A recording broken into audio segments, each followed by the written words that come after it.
ole pathian thua holim na nei khom ki dingin pathian thu ki pol khom dingin ki sing sai tin tuni thimi chan ne ngoi lalpa jesu krista thoki ni ahi to ki tonin mi pi te ho tai khom thailo ma le hin pathian thu ki pol khom na yum namun che to inei thin ningu ti in ki sing sa hi zekin tunin pathian thu sim khom le gen khom ki dingin ki sai tin chun pau chap na nei ka pau chap tiu lungse na happy na dim zing ka bia kula ka belo pa pathian tuni thiam ka chan ningo lo thoki na nilo pi tak mai ka hin naun khat le bela pik ta lamin lo pi cho hen la ken ki pak thu ka gen wa he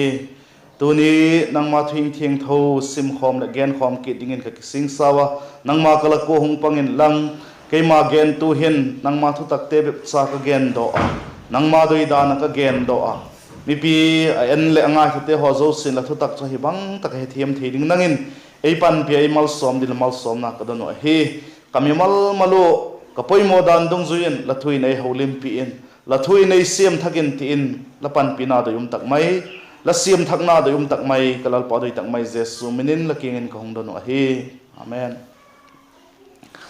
tuni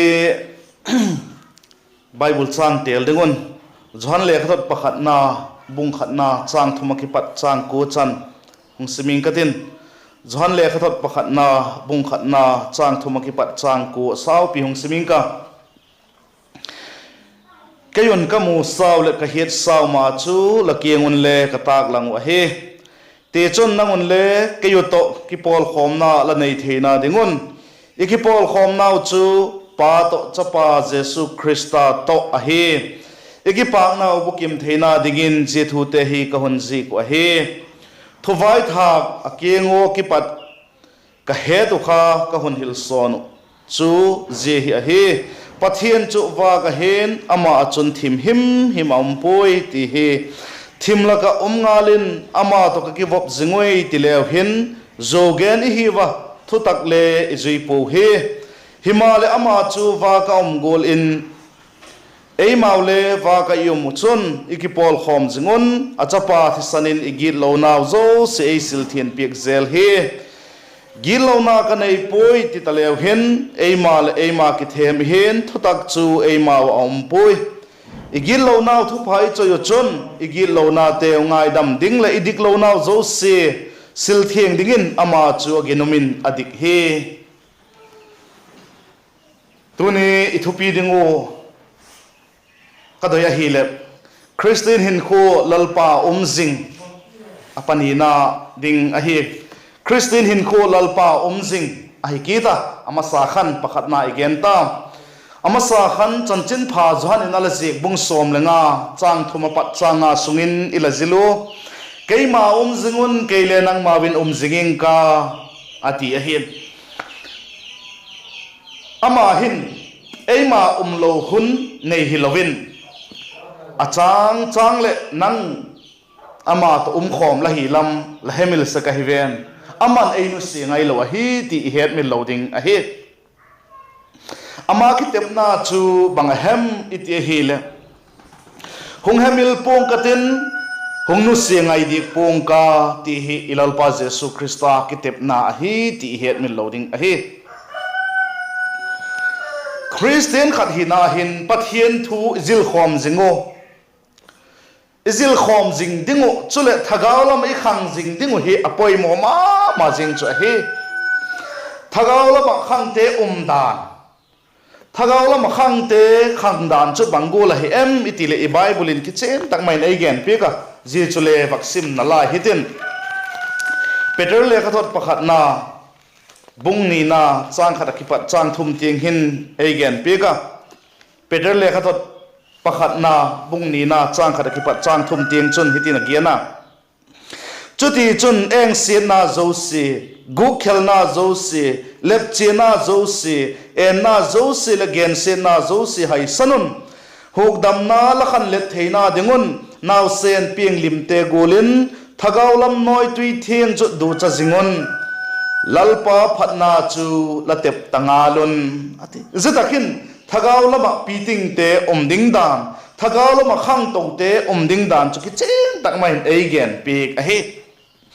eng se na zo se gukhel na zo se lepche na zo se en na zo se gen se na zo se hai sanun ei ti hi ji hai san te te chu lalpa zing lalpa khang lien te chu a hiu ti I het mi loading a hi again from na chun huk dam na la khan let theina de gun naw sen pieng lim te golin thagaw lam noi tui theng chu du cha jingon ati thagaw lam noi tui theng pathian thu du cha jinga I khan ding chu poi mo ma jinga hi lalpa phatna tep ta te he ta te hi si kon chu poi mo ma jinga hi ahin la pathian thu izil jing la yo hin khen khat te dan hi aki sang diek po adik diek po ama ho hin pathian thu go la ngai lo abang ka sa he da ma jing a hi je hi pathian thu sang a buai pi jok ding bang anayo ngai khok jok ding bang anayo poimo sak jok ding bang anei se ko hi pathian thu ngai jing a hi wanga thil dang buai pi zo thil dang lung lu zo hilen kiloma ta pi tak mai yomo I khuti lo ding wa hi pathian thu thagaw lam noi tui thieng chu I du chak zingu zia chu I khan ding poimo ma jing hi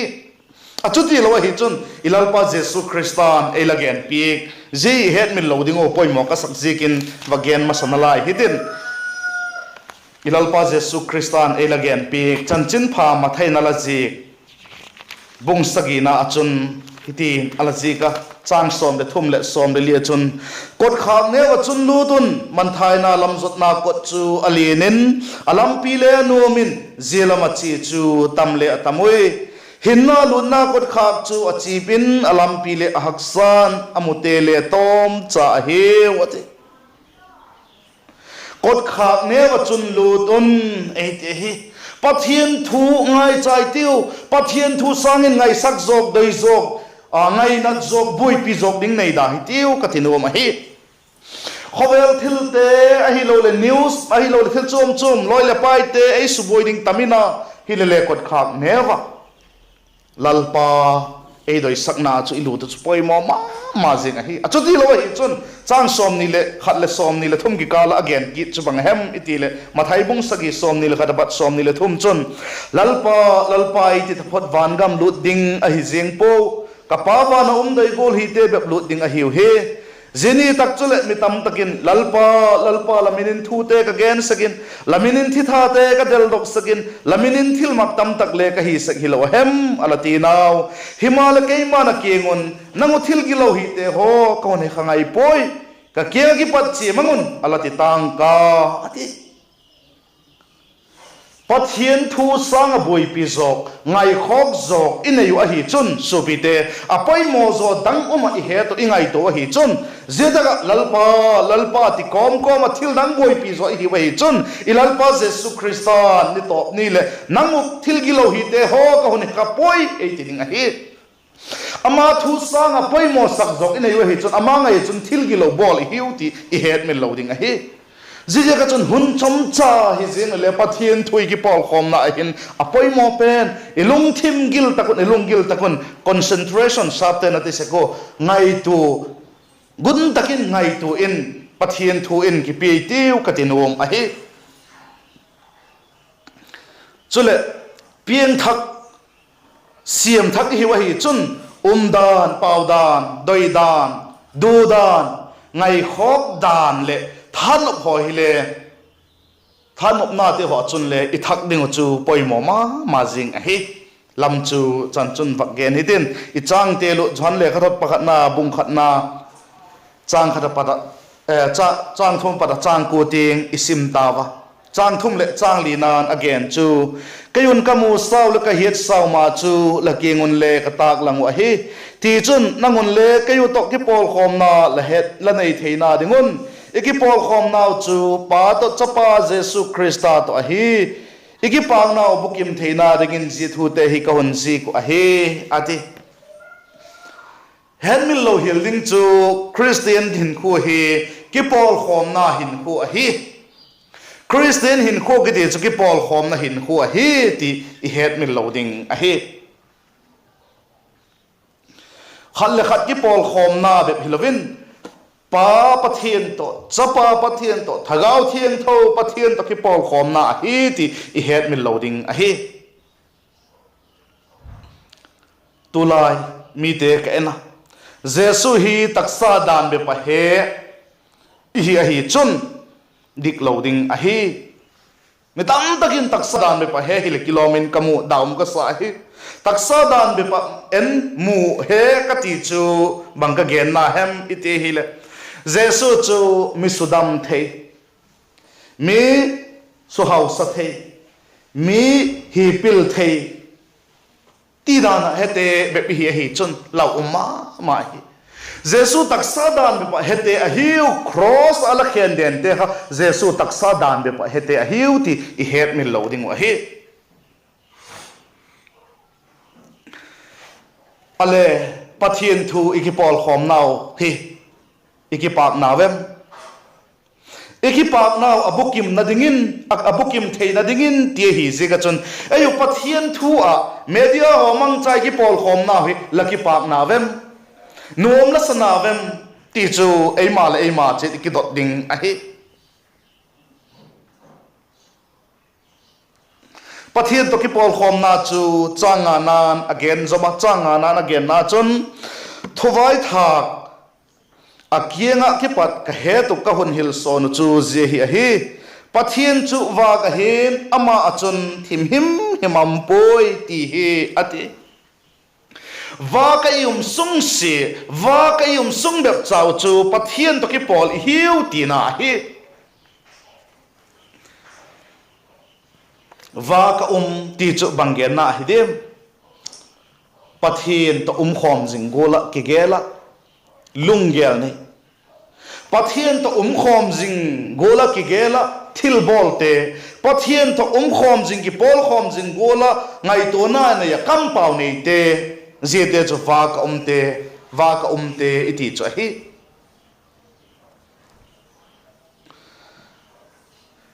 wa ka ka hi ki tingala thil phalo I bol hi chun zu gen ati som ngala hi changuk na chun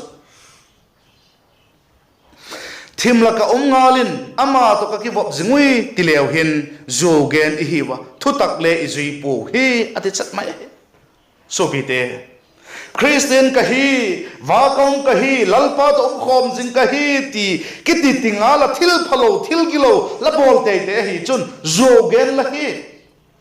nang ma chun Pathian thu poi tina le hingal jing a hi lau a hi ahin la wa ka jing ti je ga chu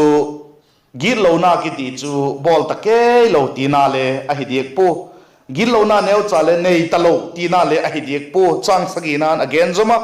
himale ama chu wa ka golin ei mau le wa ka yum chun ikipol khom zingun achapa thisanin igil lo naw zo si eisil thien pek zel hi ati chu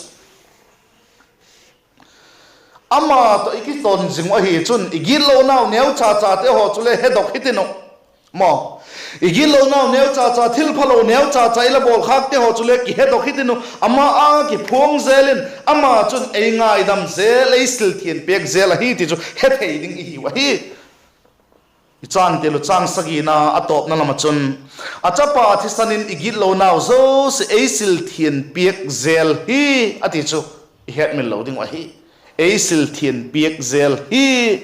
ama to khom zigi hi chun gil lo na a hi ti neu cha ila bol khak te ho chule ki hetok zelitin zia chu ama anga ki phongin ama chun ei ngai da pa hi lam chu ki he zel ding hi ati na hi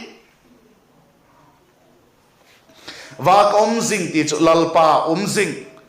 ki pol khom na pang zing ti na hi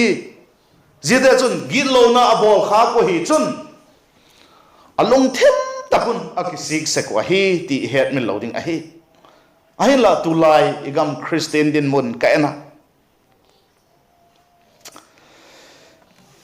kisik theilo gil lo na bol ahi wanga kisik theilo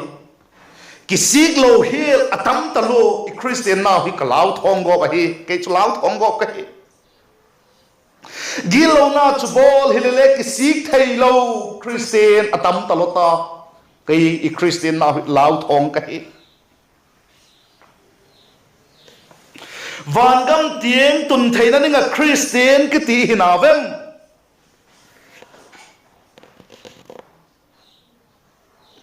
vangam tieng tun thei na dinga Khristian hi lo a hi chun phachum lo ding a hi vangam tieng tung thei na dinga Khristian ki ti te Khristan nong zui te ho chun gilo na abol kha ku a hi le bol gilo ko hamin a gilo na te ho chu lung thim taka ki sikin anusi atai san se ko hi ikam Khristian din moni kai na gilo na hi ti he hilele bol zom te tai khok sadik lo atam itam talota ke lau thong kai zete chun lalpa ka zing hi lalpa to ki pol khom na ka pang zing hi bang ti ti ding hi vem so pite ki en chen thakitiu Khristian Hinkhua Lalpa zing igen zing lai chu nang Khristian Hinkhua ka lalpa ki gel nai lo pieng thak nai lo lalpa to ki pol khom ti zing ngala ki pol khom khat ei nai lo la hi kha ka hi chun ki en chen thak maya nanga dingin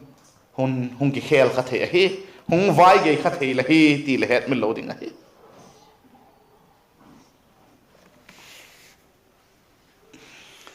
nang tuni lagi lo na bol te kha la zong sakem la ki sikem la lungil takin la ki sik na em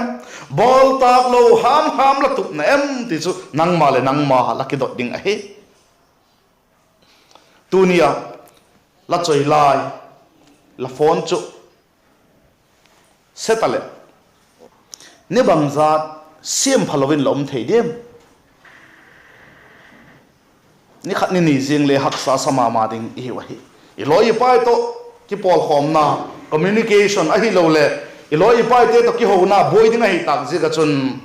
ni khat ni le haksa ki sading a hi la pathian to la ki pol na seta siam phat kit la gon lo ke le chu su pi te a boi khat hi ka tingam hi a boi khat hi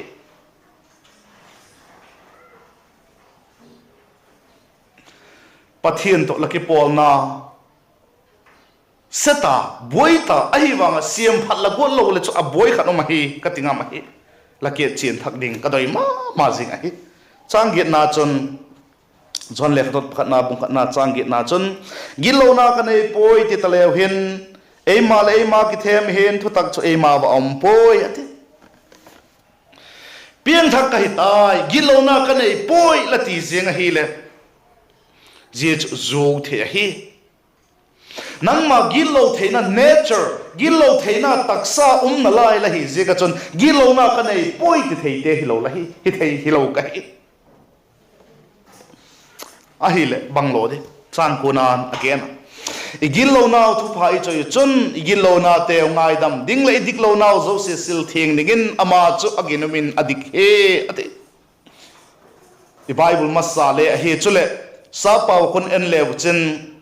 if we confess our sin ati confess amanga eta ka ei pawa I bible thako hin thupa choi ahung ti akibang thau thima hilele Vaiphei pawa kinai ma chu ngai dam don thupa choi ki phung kiti je pathum he akibang abang thima hilele kibang lo deu chakhatin a ahi ji ka chun confess ki phung ati chu hungending ka he lalpa yum zingwa hi chun gilona I bol kha ko chun gilona bol chu pa pa then je hi ka hi khil tai je gol chun kalom khatai je chun zo ka lagen khatai mi gilo ka hi til angin ka ki phung hi ai la je ka gilona chu leingai da ma ka ki pa ka hi awan kum tu ding ei tak na heten je chu ti wa lungmo na anei thei akinei inei thei se ko hi ti het mi loading a het pathian cha Khristian pieng thak cha ka hi ki ti a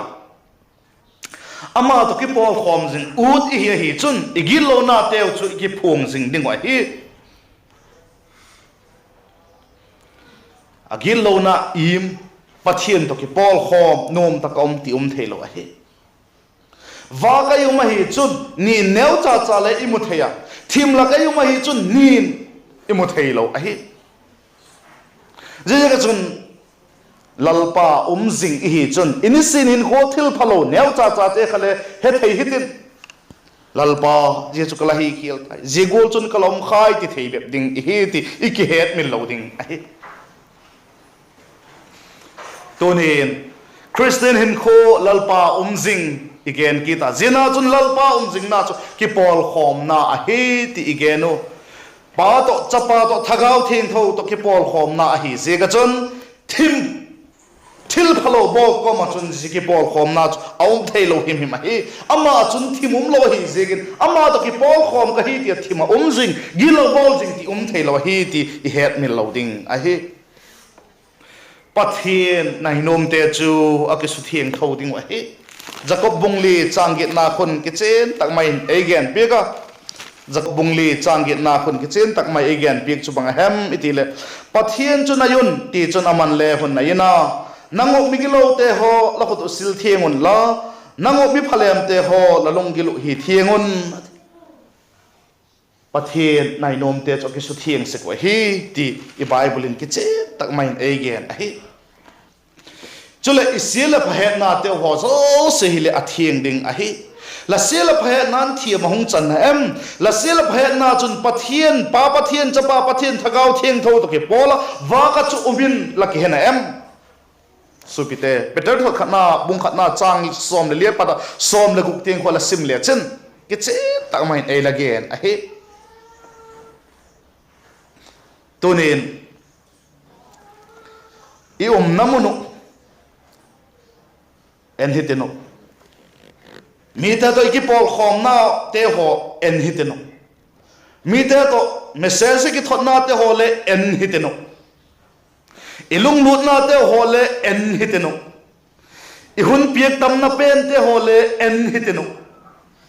adik lo hi chun zemuna ki pa chun pot hitiu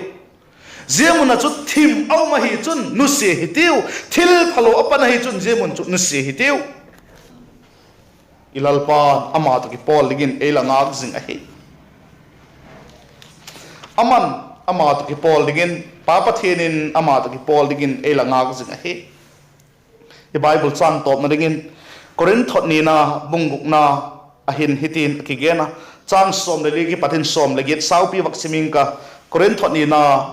bunguk na chang som le ligi pat som le git tinga chun ginglo te to ki tok takin ngong kol bat khom ki win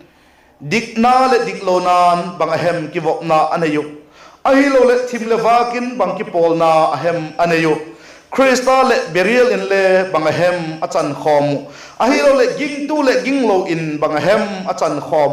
milim le Pathian biek in le bang ahem ki tok na anayu ayu cho Pathian hing biek in hingalun Pathian chun ama wa chun cheng in alakun wak veling katin a Pathian hing katin ama ule kamite hinaw zizek chun alako ki pat hong pot on la achumin lalpa na te thilbok him khoi kiwin chuti chun hun lop tang katin nangu adingin pahing katin nangule kya dingin chanu chapa te hin law lalpa bangkim hi thei chun ati iung namun te thanop namun te lungthimi piek namun te thanop na thil ho chu se kha en hitiu ahoi lo adik lo Pathian doi dan to ki tok lo namun am kha kai chun zemun chu nu se hitinu Pathian pa Pathian chapa Pathian thagau thieng tho Pathian to ki pol hitiu Khristian Hinkhua Lalpa zing ki pol khom na man dik go hitiu lalpa ama ding le ama to ki pol khom dingin e langa zing a hi tu din vai ge lovin pan la hi deu athu tom chai gen thak tel span ichan chedon malai som pek tan la ichan chun gen hitin ki pa ke